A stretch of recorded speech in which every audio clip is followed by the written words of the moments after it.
Teachers recruitment application ಯಾವಾಗ ಹೇಗೆ apply ಮಾಡಬೇಕು? ಕರ್ನಾಟಕ ಶಿಕ್ಷಕರ ನೇಮಕಾತಿ 2026ಕ್ಕೆ ಆನ್ಲೈನ್ ಅಪ್ಲಿಕೇಶನ್ ದಿನಾಂಕಗಳು ಪ್ರಕಟವಾಗಿವೆ. Application start 19 August 2026, last date 15 September 2026. Fee payment confirmation last date 16 September 2026. ಅರ್ಜಿ ಸಲ್ಲಿಸುವ ವಿಧಾನ. ಸ್ಟೆಪ್ 1. ಆನ್ಲೈನ್ ಮೂಲಕ ಮಾತ್ರವೇ ಅರ್ಜಿ ಸಲ್ಲಿಸಲು ಅವಕಾಶ. ಮೊದಲು school education department website schooleducation.karnataka.gov.in ನಲ್ಲಿ ಹೋಮ್ ಪೇಜ್ನಲ್ಲಿ CA ಸೆಲ್ ಮೇಲೆ ಕ್ಲಿಕ್ ಮಾಡಿ. ನೀವು 2003ರ ನಂತರ SSLC ಪರೀಕ್ಷೆಯಲ್ಲಿ ಉತ್ತೀರ್ಣರಾಗಿದ್ದರೆ ನಿಮ್ಮ SSLC ರಿಜಿಸ್ಟ್ರೇಷನ್ ಅನ್ನು ಭರ್ತಿ ಮಾಡಿದಲ್ಲಿ ನಿಮ್ಮ ಮಾಹಿತಿಯು ಕಾಣುತ್ತದೆ. ನಂತರ ನಿಮ್ಮ ಮೊಬೈಲ್ ನಂಬರ್ ಭರ್ತಿ ಮಾಡಿ OTP ಯನ್ನು ಭರ್ತಿ ಮಾಡಿ. ನಿಮ್ಮ ಯೂಸರ್ ನೇಮ್ ಹಾಗೂ ಪಾಸ್ವರ್ಡ್ ಅನ್ನು ಜೋಪಾನವಾಗಿ ಇರಿಸಿಕೊಳ್ಳಿ. ಈ ಮಾಹಿತಿಯನ್ನು ಬಳಸಿ ನೀವು ಲಾಗಿನ್ ಮಾಡಿ ಅಪ್ಲಿಕೇಶನ್ ಭರ್ತಿ ಮಾಡಬೇಕು. ಅಗತ್ಯವಿರುವ ದಾಖಲೆಗಳು, ಭಾವಚಿತ್ರ ಮತ್ತು ಸಹಿಯನ್ನು ಅಪ್ಲೋಡ್ ಮಾಡಬೇಕು. ಸ್ಟೆಪ್ 2. ಲಾಗಿನ್ ಆದ ಬಳಿಕ ಮೊದಲಿಗೆ ಅಭ್ಯರ್ಥಿಯು ತಮ್ಮ personal details,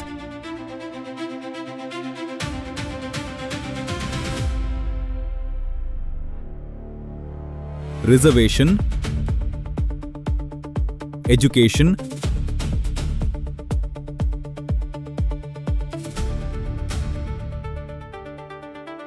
professional education, TET, post,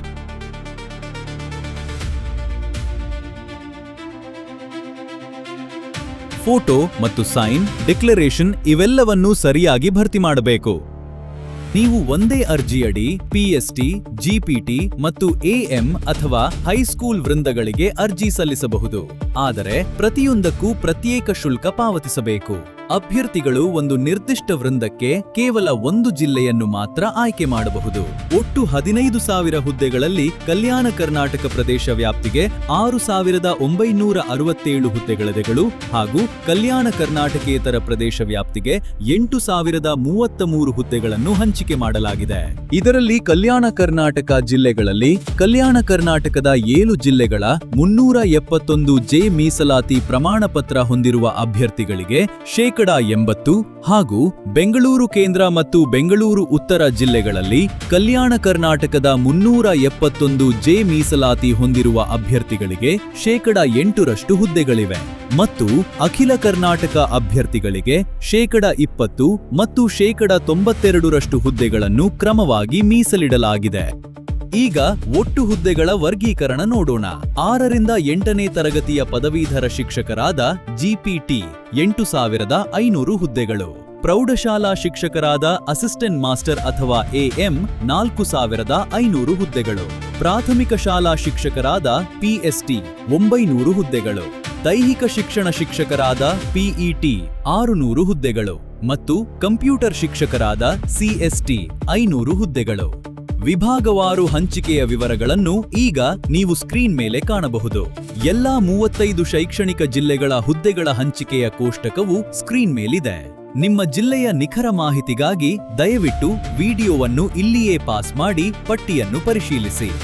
ಶಿಕ್ಷಕರ ನೇಮಕಾತಿ ಅಧಿಸೂಚನೆಯ ಪ್ರಕಾರ ಅಭ್ಯರ್ಥಿಗಳು ಎಕ್ಸಾಮ್ 1 ಮತ್ತು ಎಕ್ಸಾಮ್ 2ಕ್ಕೆ ಅರ್ಜಿ ಸಲ್ಲಿಸುವ ಕುರಿತು ಕೆಳಗಿನ ನಿಯಮಗಳನ್ನು ಗಮನಿಸಬೇಕು. ಎಕ್ಸಾಮ್ 1 ಸಾಮಾನ್ಯ ಅರ್ಜಿ. ಎಕ್ಸಾಮ್ 1ಕ್ಕೆ ಕರ್ನಾಟಕದ ಎಲ್ಲಾ 35 ಜಿಲ್ಲೆಗಳ ಅಭ್ಯರ್ಥಿಗಳು ಅರ್ಜಿ ಸಲ್ಲಿಸಬಹುದು. ಅಂದರೆ ಯಾವುದೇ ಜಿಲ್ಲೆಯ ಅಭ್ಯರ್ಥಿಯಾಗಿದ್ದರೂ ಎಕ್ಸಾಮ್ 1ಕ್ಕೆ ಅರ್ಜಿ ಸಲ್ಲಿಸಲು ಅವಕಾಶವಿರುತ್ತದೆ. ಕಲ್ಯಾಣ ಕರ್ನಾಟಕ 20% ಹುದ್ದೆಗಳು. ಬೆಂಗಳೂರು ಸೆಂಟ್ರಲ್ ಮತ್ತು ಬೆಂಗಳೂರು ಉತ್ತರ 92% ಹುದ್ದೆಗಳು. ಇತರೆ ಪ್ರದೇಶಗಳು 100% ಹುದ್ದೆಗಳು. ಮೇಲಿನ ಶೇಕಡಾವಾರು ವಿವರಗಳನ್ನು ಅಧಿಸೂಚನೆಯಲ್ಲಿ ನೀಡಿರುವ ಅರ್ಹತಾ ನಿಯಮಗಳಂತೆ ಪರಿಗಣಿಸಬೇಕು. ಎಕ್ಸಾಮ್ 2 ಕಲ್ಯಾಣ ಕರ್ನಾಟಕ ಅಭ್ಯರ್ಥಿಗಳಿಗೆ ಮಾತ್ರ. ಎಕ್ಸಾಮ್ 2ಕ್ಕೆ ಅರ್ಜಿ ಸಲ್ಲಿಸಲು ಅವಕಾಶವಿರುತ್ತದೆ. ಎಲ್ಲಾ ಜಿಲ್ಲೆಗಳ ಅಭ್ಯರ್ಥಿಗಳು ಅರ್ಜಿ ಸಲ್ಲಿಸಲು ಅವಕಾಶ ಇರುವುದಿಲ್ಲ. ಎಕ್ಸಾಮ್ 2ಕ್ಕೆ ಕೇವಲ ಕಲ್ಯಾಣ ಕರ್ನಾಟಕದ 7 ಜಿಲ್ಲೆಗಳು ಮತ್ತು ಬೆಂಗಳೂರು ಸೆಂಟ್ರಲ್ ಮತ್ತು ಬೆಂಗಳೂರು ಉತ್ತರ ಜಿಲ್ಲೆಗಳ ಅಭ್ಯರ್ಥಿಗಳು ಮಾತ್ರ ಅರ್ಜಿ ಸಲ್ಲಿಸಬಹುದು. ಅದರಲ್ಲೂ ಅಭ್ಯರ್ಥಿಯ ಬಳಿ 371 ಸರ್ಟಿಫಿಕೇಟ್ ಕಡ್ಡಾಯವಾಗಿ ಇರಬೇಕು. ಮುಖ್ಯವಾಗಿ ಗಮನಿಸಬೇಕಾದ ವಿಷಯಗಳು: ಕಲ್ಯಾಣ ಕರ್ನಾಟಕದ ಅಭ್ಯರ್ಥಿಯಾಗಿರಬೇಕು.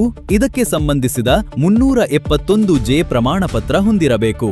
371 ಸರ್ಟಿಫಿಕೇಟ್ ಇಲ್ಲದ ಅಭ್ಯರ್ಥಿಗಳು ಎಕ್ಸಾಮ್ 2ಕ್ಕೆ ಅರ್ಜಿ ಸಲ್ಲಿಸಲು ಅವಕಾಶವಿರುವುದಿಲ್ಲ. ಪರೀಕ್ಷೆಯ ದಿನಾಂಕಗಳು: ಎಕ್ಸಾಮ್ 1 ರಾಜ್ಯಾದ್ಯಂತ ಅಕ್ಟೋಬರ್ 5, 2026 ರಿಂದ ಅಕ್ಟೋಬರ್ 13, 2026 ರವರೆಗೆ ಪರೀಕ್ಷೆ ನಡೆಯಲಿದೆ. ಎಕ್ಸಾಮ್ 2 ಅಕ್ಟೋಬರ್ 14, 2026 ರಿಂದ ಅಕ್ಟೋಬರ್ 22, 2026 ರವರೆಗೆ ನಡೆಯಲಿದೆ. ಎಕ್ಸಾಮ್ 2 ಪರೀಕ್ಷೆ ಕಲ್ಯಾಣ ಕರ್ನಾಟಕದ 7 ಜಿಲ್ಲೆಗಳಲ್ಲಿ ಮತ್ತು ಬೆಂಗಳೂರು ಸೆಂಟ್ರಲ್ ಮತ್ತು ಬೆಂಗಳೂರು ಉತ್ತರ ಜಿಲ್ಲೆಗಳಲ್ಲಿ ನಡೆಯಲಿದೆ. ಸಂಕ್ಷಿಪ್ತವಾಗಿ, ಎಕ್ಸಾಮ್ 1 ಕರ್ನಾಟಕದ ಎಲ್ಲಾ 35 ಜಿಲ್ಲೆಗಳ ಅಭ್ಯರ್ಥಿಗಳು ಅರ್ಜಿ ಸಲ್ಲಿಸಬಹುದು.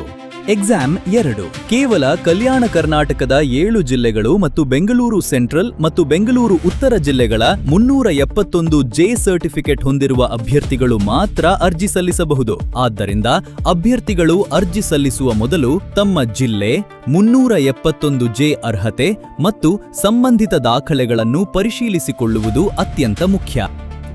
ಒಂದೇ ವೃಂದದ ಒಂದೊಂದು ಹುದ್ದೆಗೆ ಒಂದು ಜಿಲ್ಲೆ ಮಾತ್ರ ಆಯ್ಕೆ ಮಾಡಬಹುದು. ಆದರೆ ಅರ್ಹತೆ ಇದ್ದರೆ ಬೇರೆ ಬೇರೆ ವೃಂದಗಳಿಗೆ ಅರ್ಜಿ ಸಲ್ಲಿಸಲು ಅವಕಾಶವಿದೆ. ನೀವು ಒಂದಕ್ಕಿಂತ ಹೆಚ್ಚು ಪೋಸ್ಟ್ಗಳಿಗೆ ಅಪ್ಲೈ ಮಾಡಿದ್ದಲ್ಲಿ ನಿಮ್ಮ ಪ್ರಯಾರಿಟಿ ಪೋಸ್ಟ್ ಪ್ರೆಫರೆನ್ಸ್ ಯಾವುದು ಎಂಬುದನ್ನು ಕಡ್ಡಾಯವಾಗಿ ಆಯ್ಕೆ ಮಾಡಬೇಕು.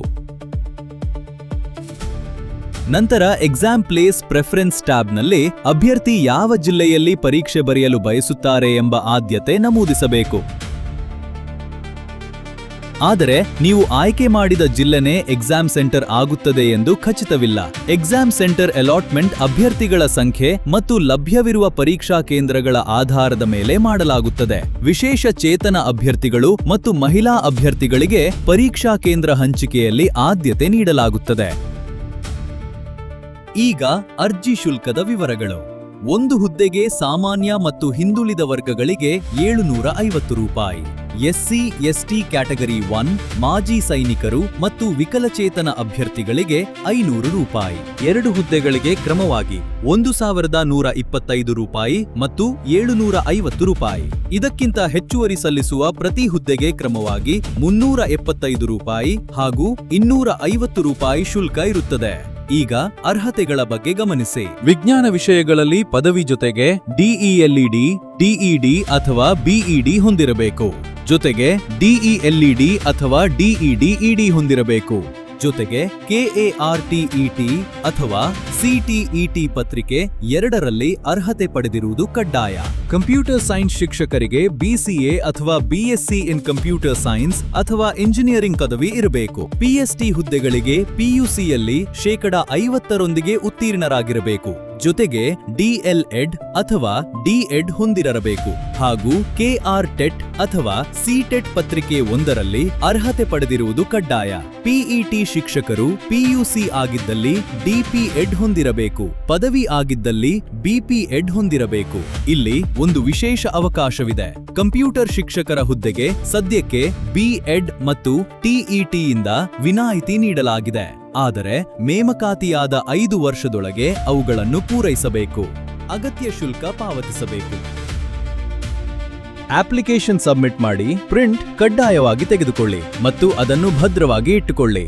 ಯೂಸರ್ ನೇಮ್, ಪಾಸ್ವರ್ಡ್ ಮತ್ತು ಅಪ್ಲಿಕೇಶನ್ ನಂಬರ್ ಅನ್ನು ರಿಕ್ರೂಟ್ಮೆಂಟ್ ಪ್ರಾಸೆಸ್ ಮುಗಿಯುವವರೆಗೆ ಸುರಕ್ಷಿತವಾಗಿ ಇಟ್ಟುಕೊಳ್ಳಿ. ಲಾಸ್ಟ್ ಡೇಟ್ ವರೆಗೆ ಕಾಯದೆ ಮುಂಚಿತವಾಗಿಯೇ ಅಪ್ಲೈ ಮಾಡಿ.